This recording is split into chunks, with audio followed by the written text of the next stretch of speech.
Hi guys, it's Ian with the Snapkeep channel. We're bringing you guys a video, a top 10 list here. Me and Justin, we're going to be talking about the top 10 cards in Modern Horizons that we think are going to make an impact on Modern immediately and have the most impact on the format right now. So without further ado, we're going to talk about our honorable mentions first. So Justin, you want to talk about the honorable mentions? So we have for an honorable mention, Plague Engineer. The oof guy. The oof guy that shuts down artifacts. Oof, no artifacts. And Force of Vigor, who also hates on artifacts. Yeah, so those are our three cards that we're not going to really talk in depth about. We think that they're probably going to see play, if not indefinitely, in some decks, just not a ton, and probably sideboard if that. So I just think there's a super high ceiling of potential, but there's no guaranteed play for them just yet. yeah, I agree with that. So we're going to get to our list right away now. We're going to do number 10, which we have as Cabal Therapist. So this card is going to be great, I feel like, in the Mardu Pyromancer deck. The ability to just ruin your opponent's hand. If you go turn one, you would play... what do you play turn one on Pyromancer? Thoughtseize, yeah, that's right. So you Thoughtseize or Inquisition on turn one to see the opponent's hand. Turn two, you play a Pyromancer. If it survives, theoretically speaking, you can have 3 mana. You could play the Cabal Therapist. You can Faithless Looting, and you could Lightning Bolt an opponent or a creature they have, and then you get to take 2 cards by sacrificing those 2 tokens you get. Well, actually, it just happens on your upkeep, so you get to do one a turn. You would have won a turn. Okay. It's still a really good effect, That though. is still really if you powerful. can go turn one that, or turn one Thoughtseize, turn two play that, just so your next upkeep, you can... It's like a Thoughtseize every turn, essentially. 'Cause Yeah. you'll be casting a spell once every single turn with that deck. Yeah, once you know your opponent's hand, it's super easy to just dig through it, because you're going to be seeing their... If you can make enough tokens, you're going to be seeing their hand over and over again. Say you True. miss once, you'll just get a good card the next turn. That's true. You're going to have really good knowledge of your opponent's hand, what your opponent's doing, and how close your opponent is to potentially And killing that's you. something that's very crucial for the Mardu Pyromancer deck, and I think this card alone could possibly push it back up to where it once was a couple months ago. Yeah, that's true. Back when Jerry Thompson took it to that Pro Tour a few years ago. Yes. Second place. But so, definitely a good card. I think it needs to be proven, though. It's still a creature. Turn 1, it doesn't really do anything. So there's definitely some downside to Cabal Therapist. But I feel it's a pretty good number 10. So if you want to talk about number 9, Justin, you can take it away. This is one of my favorite cards spoiled through the set. This is the Mariner, or Distressed, or Unsettled Mariner. This is a white and a blue for a 2/2. It's a changeling, so it has every creature type. This is super crucial in Modern. You can play it in tribal decks like humans and spirits. And whenever you or a permanent you control becomes a target of a spell or ability, you counter that unless they pay 1. And this is exactly what spirits needed to get back to that possibly number 1 most popular deck. Spirits used to be very strong. It's kind of fallen off the rail now. I wouldn't even consider it tier 1, but this is the card that could push it back into tier 1 and take out some of those really good decks that they're suffering against right now. With all that being said, though, my one argument against the card is that even though spirits will play it and it'll be good in spirits, humans can take this card and play it also, and it's spirits was still not as good, I feel, as humans is. Humans has more toolboxy answers, I feel, and that they could kind of answer to more consistent games.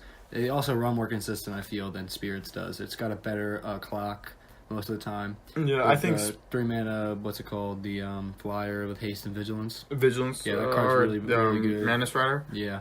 Plus, Spirits has to play cards off of theme like Thalia to play around like the decks like Control and things like that to tax their opponent. Where humans does not have to play, they have that fits right into their mana base with their human mana base, so it's even more ideal to play humans. Honestly though, I think Thalia can get cut down just a little bit. You're still going to want Thalia in your spirits list, but this card is a good replacement. Does almost the same exact thing for removal spells. It just doesn't tax the combo decks as much. Yeah, so I think that's a pretty good sum up of Mariner. So we can move on to the next one, which is Kaya's Guile. It's essentially a sorcery, or is it an instant? Instant speed. It's an instant, and it has, you could choose 2 modes. It's 1 generic, 1 white, and 1 black. You can either have an opponent that sacrifices a creature, like a Dialogue Edict for 1 more mana, exile all the cards in an opponent's graveyard, or you can create a 1/1 with a black spirit creature with flying, and you can gain 4 life. So you can pick any of those 2 of those 4, and it also has Entwine, which is 3 mana. Choose all of them. if you have that, right? So you could basically for 6 mana you can have all 4 abilities, which is not probably gonna be relevant too much in Modern. Maybe late game if you're playing Control, it's probably gonna be relevant, but it comes out of the sideboard and it's really, really versatile. I mean, there's an answer and a reason for each one of these modes, so it's really strong sideboard card. Probably one of the best in the whole set. Yeah, and I personally think you might see maybe one copy in like an Esper Control list. I think this card is just great. It's exactly what Control wants. It's instant speed. It's a late game mana dump. If you're playing against Burn or Mono Red Phoenix, you gain some life. You can create a blocker. You can exile graveyards, which is important against Dredge and Phoenix. Yeah, so many of the or even make them sacrifice a creature. That is so good in this format, and I think this can help push white-black mid-range decks and even Esper Control variants. I think it helps. It helps Esper Control definitely become more of a solid deck after sideboarding, but I don't know if it really pushes the mid-range decks. Like Abzan is just not in the meta is not fair enough for Abzan mid-range. I think the Rock is just better. Yeah, I even think that Mardu Pyromancer, a deck we recently talked about, could play at least one of these, and definitely some in the sideboard. This just is, it's exactly what they want. More tokens. Are they playing white, though? They don't play white. Yeah, they do. Mardu Pyromancer? Mardu. You're right. I'm thinking of Grixis Pyromancer. They got the Lingering Souls. That's this true. is half of a Lingering Souls and a sacrifice outlet or an exile outlet. This is just the Cabal Therapist and Kaya's Guile could really help push Mardu Pyromancer. That is true. There's 2 good pieces from Mardu Pyromancer right there. And so, other than that, the fact that it's a great sideboard card for pretty much any deck in those colors, that's pretty much all we got for Kaya's Guile. It's definitely a tongue twister. So we're going to move on to our next card, which is Seasoned Pyromancer, which Justin's pretty excited about. I'm definitely excited for it, but what do we think, Justin? Let's read this card out for him. Okay, so this is 3 mana, 1 of any mana, 1 generic, and 2 red. So a little bit taxing on the mana cost, but that's not really a big deal. When it enters the battlefield, you can discard 2 cards. Or you have to discard 2 cards. Then you draw 2 cards. For each non-land card discarded this way, you get a 1/1 red element. So if you're playing Dredge, you just discard 2 Dredge cards. You get 2 1/1s, which is great.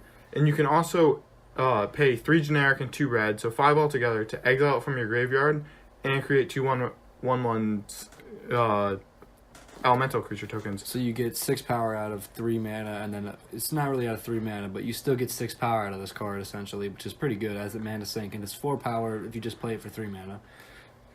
That's the most it could be. And even if you play it as a 3 mana 3/3, it's still separating the bodies. You're still getting cards in your graveyard.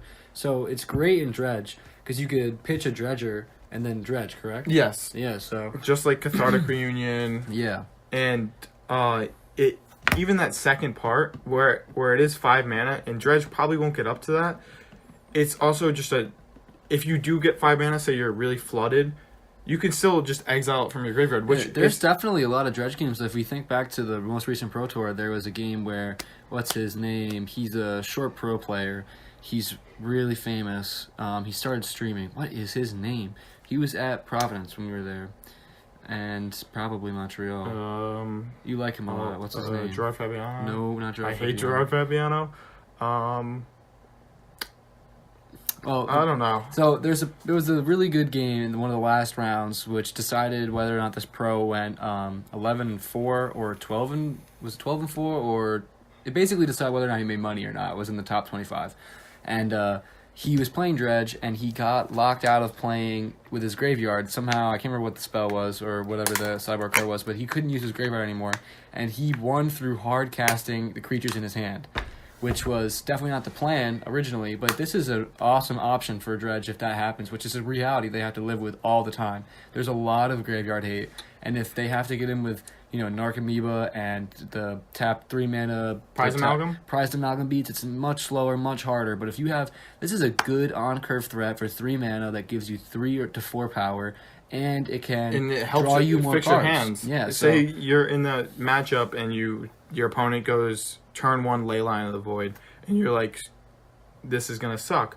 You can still turn 3 4 power, discard those Dredge cards like Life from the Loam, stuff that's not even relevant anymore, and try and draw more creatures that will be relevant in the matchup, or even like your Destructive Revelries or whatever Dredge is gonna play to get past these graveyard hate. I definitely think that it also, we didn't talk about this beforehand, it could be probably played in Hollow One. You're discarding cards. I mean, think about their 3 drops. They're playing Flamewake Phoenix. I mean, is this better than Flamewake Phoenix? I think It's situational. you I still think it play is. Flamewake Phoenix because the thing that makes Flamewake Phoenix so powerful Is is that it's it comes recur. from the graveyard. Yeah. You don't really, you don't You could want play this and you put can, a Phoenix in the yard. yeah. The Phoenix is supposed to come from the yard. You're not you. It's You're not never desirable to casting it. cast So it. it's really a 1-drop in the deck. Yes. So this is your desirable 3-drop. This can discard 2 cards, make your Hollow Ones tap for Flame 1. Blade Adepts. It gives your Flame Adepts +2/+0, gets you more creatures. This card is just great all around. It has a One- really great ceiling. I feel like that the ceiling for this card is huge. It could fit in a bunch of decks. It could even spawn, I feel, a Delve variant where it's really focusing on trying to get cards in your graveyard, using the Delve ability, using that ability to take cards from your graveyard and make them, useful. I think that's definitely potential. Yeah, and I'm also very high on this deck. This is my last point. I'm also very high on my pet deck, Mono Red Phoenix. And for sure I'm definitely going to be trying That's out true, this card Phoenix. in Phoenix. It could even be played in Idit Phoenix if they really wanted to play the double red Yeah, 2/2. a more aggressive version. Yeah, for sure. So this card, we can't say enough good things about it. I feel like the only downside, it's a 2/2. It doesn't really dodge a lot of removal, but there's so much exile removal in the format anyways. I mean, if it's going to get shocked, or if it's not going to get shocked, but if it gets bolted, it's going to die to removal. It dies to almost all removal in the And format. you don't even care about it getting killed, Yeah, because if if it it does, gets killed, it's that one you have that body. late game potential to just make Yeah, so 2 it's, more you're 1/1s. gonna, if this resolves, you're gonna get value. Even if it doesn't resolve, you can still get value from this card. So Yeah. it's definitely a pretty good card. I think it's gonna definitely see some play. It might take a little while to really find a home where it's gonna be played as a 4 of or a 3 of, but it's definitely got huge potential for that. I think Dredge might adapt it. It just might take some time to see lists with Yeah. 4 or 3 of. You're gonna have to give people a warm up to it. It definitely has great potential though. So moving on to our number 6 pick. That was number 7. Jeez, and that's a really good card. Yeah. So number 6, we have Force of Negation, which is an instant. Force of Negation is 1 generic and then 2 blue. It's an instant. If it's not your turn, you may exile a blue card from your hand rather than pay the spell's mana cost. And then you can counter target non-creature spell. If that spell is countered this way, you can exile instead if it's into its owner's graveyard. So this card is very obviously a callback to Force of Will. It has the same idea as Force of Will, that you have to sacrifice a blue card. You're 2-for-1ing yourself essentially, but you're only going to cast this. You're never going to just only discard 1 blue spell to counter a normal threat. It's a safety valve. It's if you're playing against the Neoform deck and they're about to cast the card that gets them to the win, and you can now counter it and fizzle their whole combo, or other decks essentially like all in combo decks like Storm, and not so much Storm, because Storm can kind of rebuild pretty fast. It's still, if you're about to die from Grape Shot, you counter it. I mean, right? You can't counter Grape Shot. Grape Shot. You're right. You counter their you can counter their gifts. You can counter gifts for sure. Manamorphose, any rituals. It's just a really good card against combos. Unlike Force of Will, it's not going to be used to protect your combo, but that's actually a really good idea that Wizards brought here. So it's supposed to perfect hate for on Modern. combo, It's perfect for not Modern. reward combo. Doesn't reward and that's combo. exactly what It Modern fits needs. really well into Modern and the meta it's in. I don't think that it's going to see a ton of play. It's going to be a sideboard card, But if you were a blue-white control player and you came up against a deck like Neoform or a deck like Agnosium, decks that were all in combo and that could potentially kill you as early as turn 2, Grizzlebrand decks, the Reanimate decks, if you come up against this deck and you're not on the play, you want this card in your opening hand, because the potential that you can die in turn 1 and have no interaction that's no fun. No one wants to play that game. But if you have this card, that's almost like an I win in some instances. Yeah, and even not against combo, you can stop at turn 7 Tron. That's true. Or turn 3 Tron. Just turn 3 for Tron, free mana. For turn 3 Tron, you can stop turn 3 Tron, but they'll get the land, but you could stop their threat, which isn't ideal. But if you're a creature deck and you're blue, happen to be blue, and they're about to play Ugin, you could pitch a blue card in your hand and counter Ugin. Yeah, say you're on the draw and you have no other counters in your hand, you can still cast this, which is great. Yeah, for sure. So I think this is a great safety valve in the future, though. I mean, this means that Wizards can print cards that they know will be broken, that have potential to kill on turn 2. I don't know if they want to go that direction, but it's a safety valve where if they make a mistake or they let a card slip through the cracks or they do make a card that's designed to kill on turn 2, maybe not consistently, but have the potential, and it takes the ability away from that person to have a completely consistent deck that will always be a deck with almost no interaction. So it gives you interaction before you even play a card, which is great, which I think Modern needs. And needs for the future, especially with Modern Horizons 2 eventually coming out. They're going to feel more comfortable printing more deadly cards that can really shape the format. So this is kind of like the Wizards are getting their feet wet. Okay, our next thought, this is number 5. Yes. Is Ranger, Captain of Eos. For 1 generic and 2 white, so 3 altogether, you get a 3/3 human soldier. When it enters the battlefield, you may search your library for a creature card with converted mana cost 1 or less, reveal it, and put it into your hand. Kind of a callback to Ranger of Eos, except it's 1 less mana and you only get one drop instead of two 1-drops.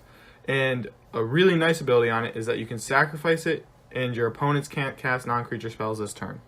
So this is a great card for humans. It works really well with our number 4 pick, Giver of Ruins. It works kind of hand in hand, like a brother-sister kind of combo. And can be played in Soul Sisters. Soul Sisters might actually become a really Tier good deck. 2, at least Tier 2. I think Soul Sisters is going to be tried out a lot. It's not even on. If you go on MTG Goldfish's page and you look at the modern meta, you look at all the decks that are in the current meta that aren't budget, it's not on the list. It's not even on anyone's radar. It's not Tier 3 anymore. And I think this at least brings it into the conversation. There's going to be lists on MTG. We're going to see 5-0s, I think, because of Ranger and the pairing with the next card Giver. The problem with Soul Sisters and even Death and Taxes right now is that they're so creature dependent that a Wrath destroys them. And this has the added benefit of making sure that last turn you need to get damage in, they can't cast their Wrath. And obviously we're not even talking about the potential. I mean, Humans plays this, at least as a 2-of. And that's a huge difference against blue-white control. I mean, that's turn 3, they flip a Terminus Miracle, they can't wipe your board. And that's huge. So yeah. I think this card just has so much potential and can really help bring new decks into the format. I think it could bring, I don't know if it brings new decks. Oh yeah, it does bring new decks in. It brings in Death and Taxes and makes it probably more heavily focused towards mono white. And it also brings in Soul Sisters deck. I mean, it makes Soul Sisters a deck, which is really exciting. And personally, a deck I would be interested in playing. I mean, Soul Sisters seems like a fun deck. It's aggressive, it's aggro, you're gaining life, using fun cards. It's creature-based. It seems like it's right up my alley, personally. So I'm definitely excited to try this card out, not only in Death and Taxes, which I do plan on building, but also Soul Sisters, which is another deck that I'd be interested in building. So definitely some fun there, and hopefully it'll see some good amount of play. It definitely will see play in Humans, just because of the ability to prevent Terminus from wiping their board. And for searching for our next card, which is Giver of Runes. Giver of Runes is a 1-mana white spell. It's a creature. It is a core cleric, and it is tap another target creature you control. It gains protection from colorless or from the color of your choice until end of turn. So, obviously a shout out to Mother of Runes. It's a much, much worse version. I'm sure everyone's seen a lot of this card on a lot of spoiler videos because people are talking about its potential for building new archetypes with a ranger like Death and Taxes and Soul Sisters. But not only that, but we also feel it's useful in humans or any white-based or white creature-based shell. It's just you play it. It's a turn 1. If you untap with it, your opponent needs a 2-for-1 themselves to get rid of anything you play after that. Yeah, I totally agree. Like you said, it's not as good as Mother of Ruins because it can't target itself. But if you untap with this and play any other creature, your opponent loses so much value. They have to get 2-for-1. They have to have 2 removal spells, which a lot of decks won't have at the time. It's true. Like Tron, they can't just start minusing with your Karns because it gives protection from colorless as well.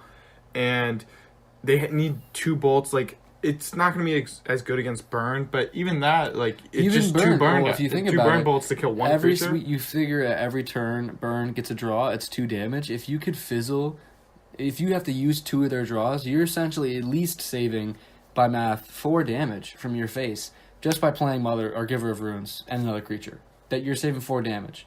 So that's a huge difference between the surviving a game by a turn or not. And the other thing that we didn't even talk about, we did talk about a little bit about the colorless and Tron, but it hates on Eldrazi. I mean, any Eldrazi deck, their removal is the 3-mana warping whale. 2-mana warping whale and spatial contortion. Anything that is Dismember. colorless, dismember, all of these abilities and their removal in any of those Eldrazi decks is just going to be really bad against Giver of Runes. I think that Giver of Runes could potentially make Dismember a much worse kill spell. You're going to pay 5 life, and then I'm going to just give my creature that's a 1/1 a protection. I mean, that's a huge... I'll take the 5 life, thank you. Mm-hmm. Well, you pay 4 life, and 4 life. And you give it protection from black, because Dismember is still a black spell. But that's still, I mean, think about that. The opponent's losing that spell, they wouldn't use it on probably a creature that Giver Runes can protect. I mean, they would use it on Giver, but I take that. That's 4 life, a card out of the opponent's hand, and they're using their 4 life kill spell on my 1/2. So it's definitely worth it.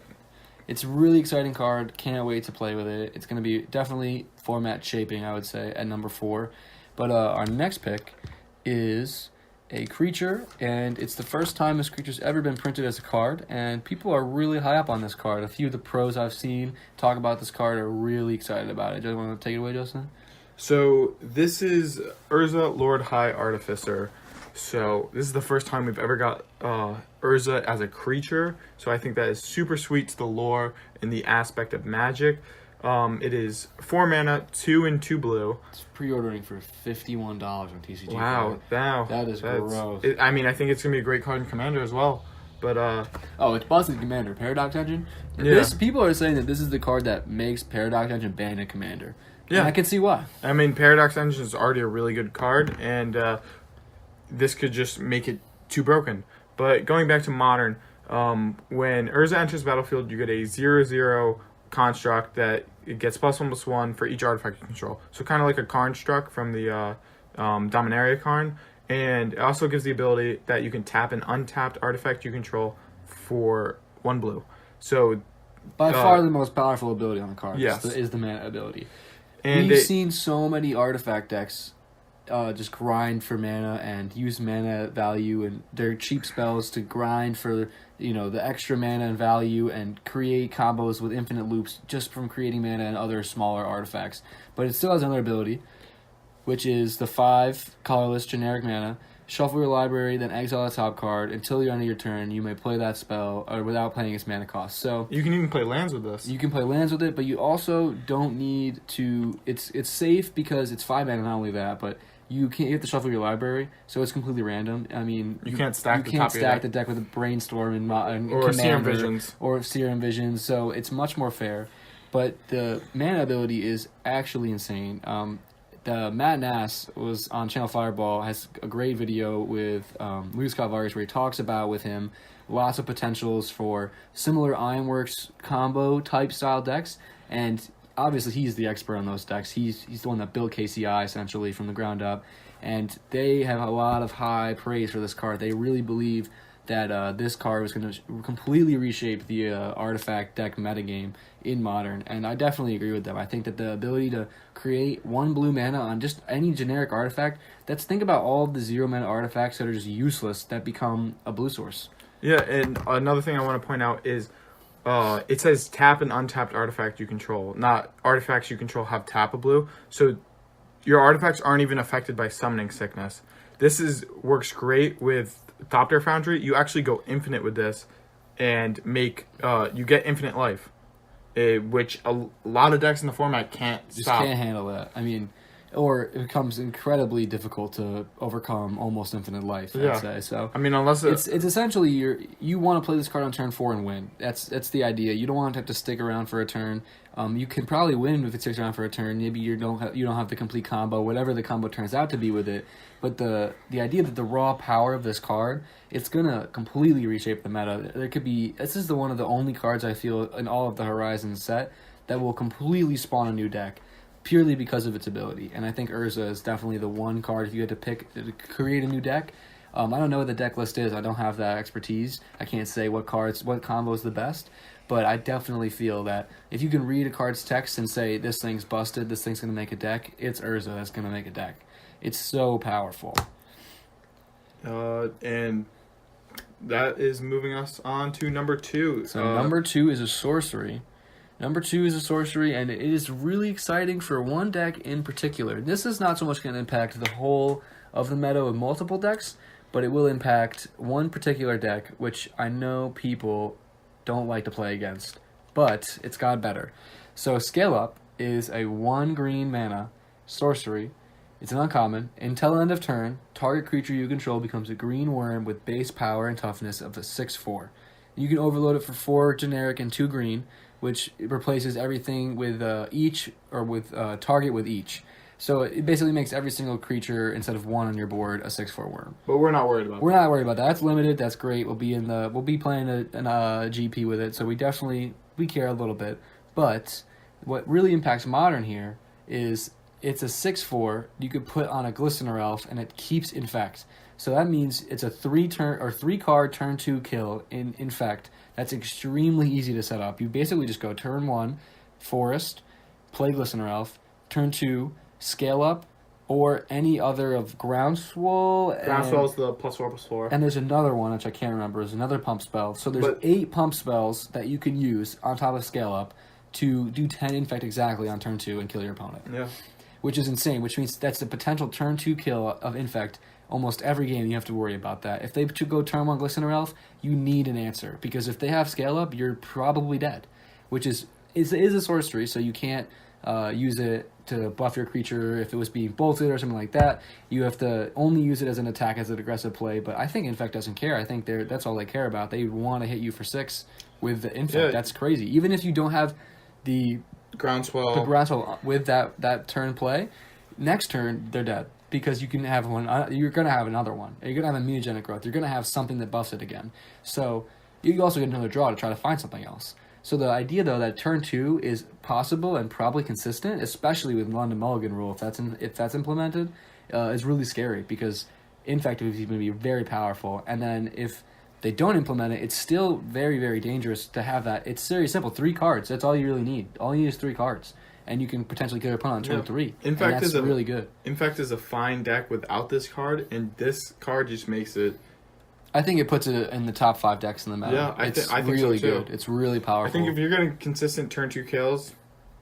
If you're blue-white control and you don't have Path to Exile in your hand, how do you win?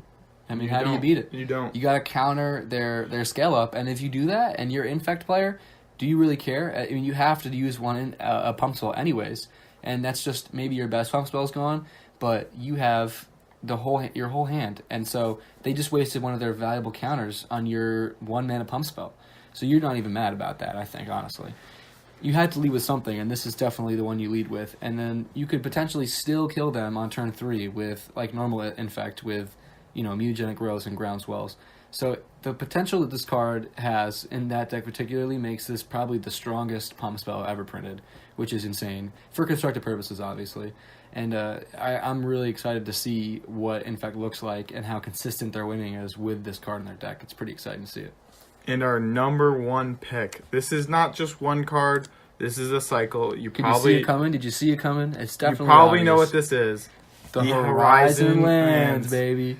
So, as a burn player myself, I would say I'm playing 4 Sunbaked Canyon, guaranteed. I know I'm going to cut at least 1 mountain. I know I'm going to cut at least 1 Aspiring Vantage, and I'm going to find room somewhere else to play 4 because this card is amazing in burn.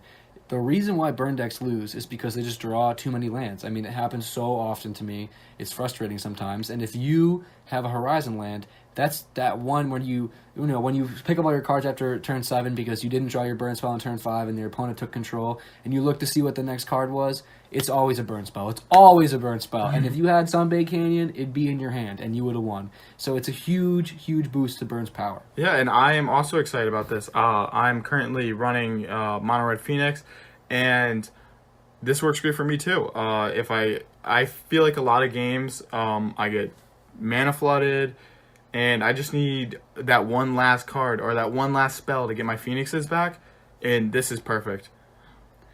Yeah, it's pretty exciting.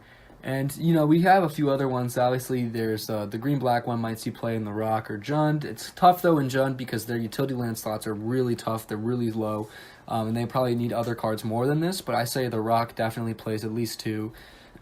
Fiery Islet might be getting played in Phoenix. It could also even see play in Burn. I've heard pros talking about potentially running as a 5 and 6 copies of Sunbaked Canyon, essentially, just as the ability to draw a card. Just that power for decks like Burn is extremely powerful. Yeah, and I think you might even be able to slide like one of these, like the green-black one, into like Dredge or something. Yeah, I can see it in a lot and of you decks. can keep getting Hollow it back one, with potentially. Life of Loam. Yep.